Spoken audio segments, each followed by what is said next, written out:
Hey everybody, Mrs. Calhoun here.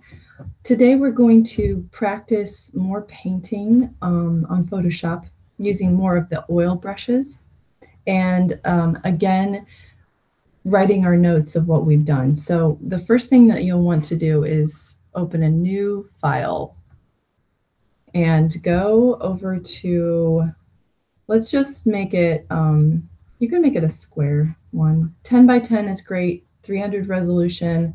Let's make it RGB color because we're not printing it. CMYK is for printing, but we're not going to print it. So just create, call it Sunset 2. What you're going to do is make a sunset scene based on a photo that you find. So if you just go to, Googling, Google search, whatever kind of sunset you want to find, something simple, keep it really simple. Or if you happen to have a really nice picture of a sunset that you've done, and open it. Once you download it, open it outside of Photoshop. This is crucial. One of my biggest pet peeves is when people just open a photo in Photoshop and then color sample from the photo, like just instead of making their own swatches, they just use the eyedropper tool to choose the colors. It makes your it makes whatever art you're making just like not it doesn't have a clear enough color scheme because you can just recreate the photo colors and then it's more of like a photographic color scheme. It's not, it just doesn't look as intentional. It doesn't take the creativity of choosing your own colors, and it in the end it just does not look good. So open it in Windows Photo Viewer. Do not open it in Photoshop. That way you can choose a limited color scheme that you decide upon, and then you'll also experiment and find colors that you might enjoy together. So I already started this one over here, and I'm going to show you the layers just for the sake of being a little bit quicker. Take off all these layers. I wanted to kind of start with a base color that I could build upon, not just plain white. So I made this. But I tried doing some gradients, and I'd like you to just see what happens if you add gradient shapes, which you can then paint over. Like you can see I have the beginning of my painting. Because sometimes you might find yourself wanting to use gradients for some reason. This is such a smooth picture that I thought, well, I'll try it. I don't usually like it. It's a little kind of, it's fine for design. It's not very painterly because it's so computer looking. It's just such a perfect gradient, but I'll show you how to do it anyway in case you want to. Well, I think you should try it and see if you like it. That's just my flat layer there.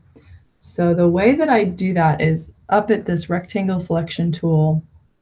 Let's just drag, let's do, for instance, let's just do where the sunrise part is. Okay, I've got a shape here. I'm going to zoom in a little bit. Okay, and I need two colors. So I'll keep the one color, that kind of a beigey sky color, and then I want to make I went over here, I clicked on my swatches on the bottom left. I want to make kind of a rich purplish color, little, almost a pinkish color here. Okay, now I go to where my paint bucket tool is and I click on it, gradient tool. This is where you fill an area with two colors, and the two colors are determined by these two swatches in the lower left. So it's fun. It's fun to do because it just is like an instant effect. So you drag across your shape that you created, and then you get it. That's the opposite direction of what I wanted. So Control Z to undo, or Control Alt Z if you have multiple steps you want to undo. So I'm going to drag the opposite way, bottom to top. And now I have this kind of fakey sunset color. I don't really like it, but that's how you do it. So I have the shape. I'm going to just delete it. Ooh, I didn't want to do that because it was on the layer I already had. So that's an important thing to notice. When you make a mistake, let's do Control Alt Z. I'm going to do that a couple times to get rid of it altogether. But if I wanted to, say I wanted to, like, oh, I actually want that, go up to Edit, you can step forward or Control Shift Z. And what I can do is go up to Layer and then go to New Layer via Cut. Okay, or that's if you want to cut out what you just did, or you can, let's do Control Alt Z again till it's just, I've gone back a couple steps. New layer via copy, and I'll have 2 there. But I don't want either of those for now, so I just Control Alt Z, and I'm going to deselect. I have to go back to my rectangular marquee. I have to deselect it by clicking on that and then clicking anywhere to make it go away. Okay, you can see here I do, if I wanted to have these different layers showing, I made all these different boxes to create these colors background, which you could just, I'm going to take them off. This is one of those things where it starts to be like your style determining what you're doing. I'm taking those off, and I want this just this kind of beige color as my base color. I'm going to go back to the layer that I started painting on. Where is it? There it is. Okay, it's this layer 5. I better call it painting so I know what it is. Painting. Okay. I also want to just cleanly paint within the shape. You can see I already did that before, but I have to, that's gone now, so I have to reselect that area again.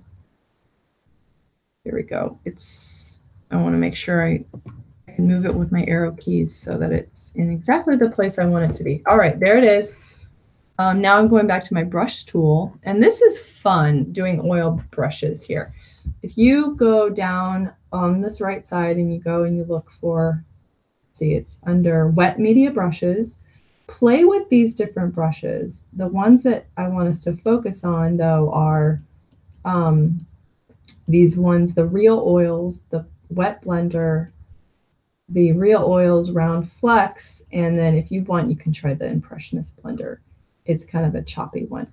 So these are pretty sophisticated tools. Like, brushes have come a long way. They used to all just look so computer generated, but now they're programmed in such a way to have variation in the strokes, and to, like, a brush stroke will interact with the other brush strokes you put down, especially on these blending ones. I'll zoom in here so you can see a little bit more clearly, and you'll see on your own. But here I'm zoomed into 100%.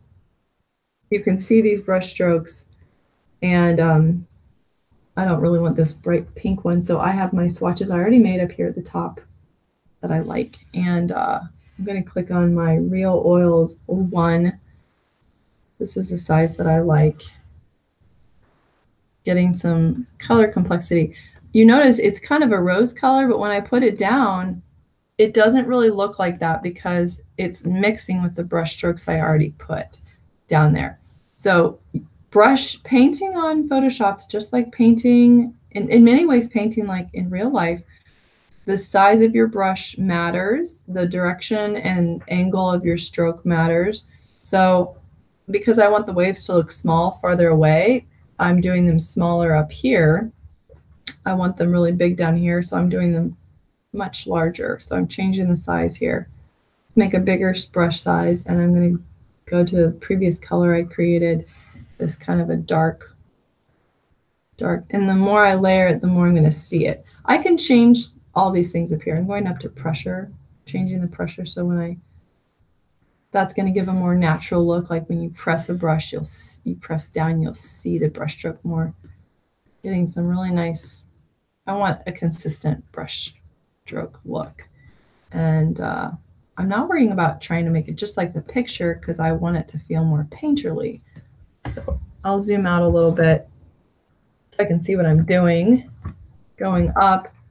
And the reason why it is sometimes convenient to have these gradients underneath is that you don't have to do everything in that in brush strokes, but it's not going to look as good. So I'm going to just use a bigger brush over here and fill in these areas. So what you'll want to do is, I don't want you to take a ton of time. Think of this as, this is not a huge, doesn't need to really be big. make a quick painting with maybe like 3 main colors and a few different little variations. You can see my color palette up here. It's mostly going to be this kind of a cream color, a dark blue, a lighter blue, and then this rose for this for the sunset area. And I'm going to do kind of my base color and then paint on top. Let's see if I can zoom in here. Ugh, my zoom key is not working. So that was just like an underlayer there. Now to put colors on top, I go Alt pulls up eyedropper, and I click on whatever color I want to sample. So I wanted that lighter color to get some lighter waves over here. And this is probably going to take a while. So I'm not going to make you go through the whole thing, but you get the idea. And try the different brushes, see what they do, these different oil brushes. So, you know, this one's quite a bit smoother. It's almost as if you're painting on a like a masonite board. Very creamy looking. Might be nice for certain types of techniques that you would want. I prefer the more canvas look that's a little gritty and textured, so that's what I've been using. That's the Real Oils 01. The Impressionist blender is going to give you a bit of a scattered, it's more of a, honestly, it looks like more of a pastel look, but it's going to blend your colors in a scattered way. So experiment a little bit, but then try to have a consistent choice so that you get a consistent look throughout. I don't like that one really for me at all, so forget about that. These aren't really that applicable, the inking and the cartoon ones. We'll use those for more of the drawing. So mainly stick to these, the wet blender and the Real Oils. The wet blender is very nice. It really does fill in. I'm doing kind of short, choppy strokes throughout to get a, you know, this a ripply kind of water look, almost like an impressionist kind of a look, alternating between the Real Oils, which is laying down paint, and the blender, which is not laying down paint, it's just blending what's there. So there you have it. And then in the end, make sure that you save a layered file and save a JPEG that you can upload to the Google Classroom when you're done. Don't take more than a period or two on this. This is really just a test. We don't want to get too fussy about it because there's so much else that I want you to learn. But this is more just to play with color blending and brushes a bit more. So I think that's pretty much all we need to do right now.